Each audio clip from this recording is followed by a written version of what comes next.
কুরবানির সাথে আকিকা দেওয়া যাবে কিনা। এক্ষেত্রে আমরা উত্তরে বলবো যে কুরবানি এবং আকিকা আপনাদের খেয়াল রাখতে হবে যে ভিন্ন দুটি এবাদত। প্রথম কথা হচ্ছে এবাদত ভিন্ন দুটি এবাদত। কারণ কুরবানি এটা বছরের একটা নির্ধারিত সময়, জিলহজের 10 তারিখে, এবং তারপরে আরও 2 দিন বা 3 দিন, এই সময়গুলোতে আপনি কুরবানি করতে পারবেন। তাহলে এটা হজের মৌসুমে জিলহজ মাসে করতে হয় কুরবানি। কিন্তু আকিকা কিন্তু এরকম না। আকিকাটা যে কোনো মাসে হতে পারে। আকিকাটা হচ্ছে নবজাতক সন্তানের ভূমিষ্ঠ হওয়ার পরে শুকরিয়া স্বরূপ আল্লাহর কাছে যে কুরবানিটা করতে হয় সেটাকে আমরা বলি আকিকা। হাদিসে এসেছে আকিকা।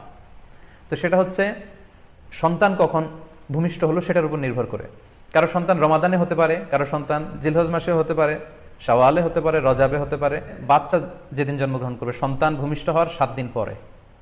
তাহলে ভিন্ন দুইটা আবাদত, দুই সময়ের আবাদত। নাম্বার 2, আকিকার ক্ষেত্রে আল্লাহ রাসূল সাল্লাল্লাহু আলাইহি ওয়াসাল্লাম বলেছে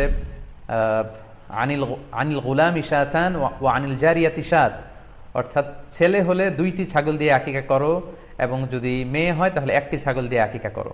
তো সেক্ষেত্রে কুরবানিতে কিন্তু এরকম বিধান নেই। কুরবানিতে কিন্তু 1টি ছাগল দিয়ে আপনি কুরবানি করলে কুরবানি হয়ে যাচ্ছে, সেখানে 2টি ছাগল দেওয়া লাগবে এমন কোনো কথা নেই। তো এভাবে আমরা বুঝতে পারতেছি, খুবই স্পষ্টত কমন সেন্স খাটালেও আমরা বুঝতে পারতেছি, এবং আল্লাহ রাসূল সাল্লাল্লাহু আলাইহি ওয়াসাল্লামের ভাষ্যগুলো অনুসারে আমরা বুঝতে পারছি দুই ধরনের আবাদত। যদিও এই 2 আবাদতে কিছুটা মিল আছে, কিন্তু 2 সময়ের আবাদত, আলাদা 2টি উপলক্ষ, 2টার আলাদা নির্ধারিত সময় রয়েছে। যেমন আকিকার ক্ষেত্রে সুন্নাহ হচ্ছে বাচ্চা যেদিন জন্মগ্রহণ করবে তার 7ম দিন শেষে 7 দিন পরে আপনি আকিকা করবেন। আল্লাহ রাসূল সাল্লাল্লাহু আলাইহি ওয়াসাল্লাম বলেছেন কুল্লু গুলামিন মুরতাহানুন বিআকিকাতিহি তুযবাহু আনহু ইয়াওমা সাবিহি, প্রত্যেক সন্তানের আকিকা দিতে হয় তার 7ম দিনে। ওয়া ইউহলাকু ওয়া ইউসাম্মা, এবং 7ম দিনে মাথার চুল ফেলে দিতে হয়, তার সুন্দর একটি নাম রাখতে হয়। তাহলে আকিকার বিধান হচ্ছে সম্মানিত শুধু সন্তান জন্মগ্রহণ করার 7 দিন পরে। আমরা বুঝতে পারলাম আল্লাহ রাসূল সাল্লাল্লাহু আলাইহি ওয়াসাল্লামের ভাষ্য অনুযায়ী, কথা অনুযায়ী, কওল অনুযায়ী। এবার যদি আমরা আল্লাহ রাসূল সাল্লাল্লাহু আলাইহি ওয়াসাল্লামের আমল দেখি, ওনার ব্যক্তিগত আমল কি ছিল, সেক্ষেত্রে আমরা সহিহ ইবনে হিব্বানের একটি হাদিস উল্লেখ করব, যেটিকে ইবনে হাজার আল আসকালানী উনি ওনার ফাথুল বারিতে সহিহ হিসেবে উল্লেখ করেছেন।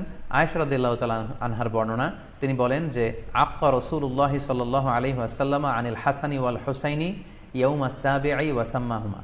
আল্লাহ রাসূল সাল্লাল্লাহু আলাইহি ওয়াসাল্লাম নিজে ওনার দৌহিত্র অর্থাৎ ওনার নাতি হাসান এবং হুসাইনের আকিকা নিজে করেছেন 7ম দিনে, এবং 7ম দিনে তাদের নাম রেখেছেন। একজনের নাম রেখেছেন হাসান, আরেকজনের নাম হুসাইন।